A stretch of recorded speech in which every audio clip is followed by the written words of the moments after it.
seconds, you're gonna do a slight weave.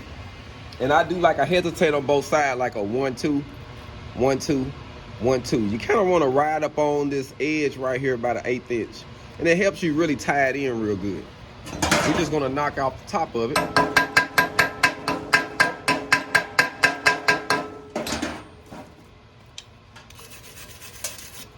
I like to leave the slag on it until I get done. So we're gonna tie right back into it, and then we're gonna take it all the way back in. I like to leave the slag on it until I'm actually done with the full weld.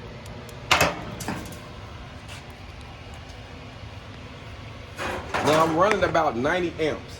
Most people will start about 90, 95 with this 3/32. I like to keep it at 90 amps the full time, and I'm gonna tell you why. As you weld, the plate is getting hot.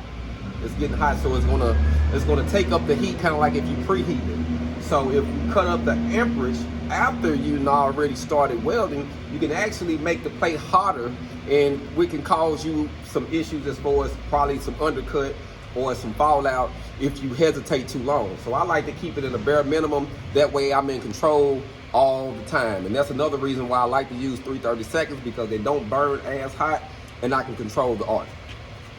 Let's dive into it, family.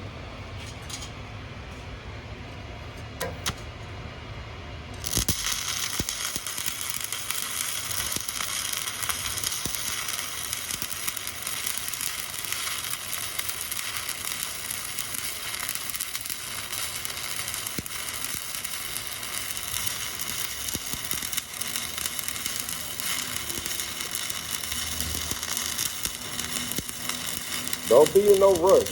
Take your time.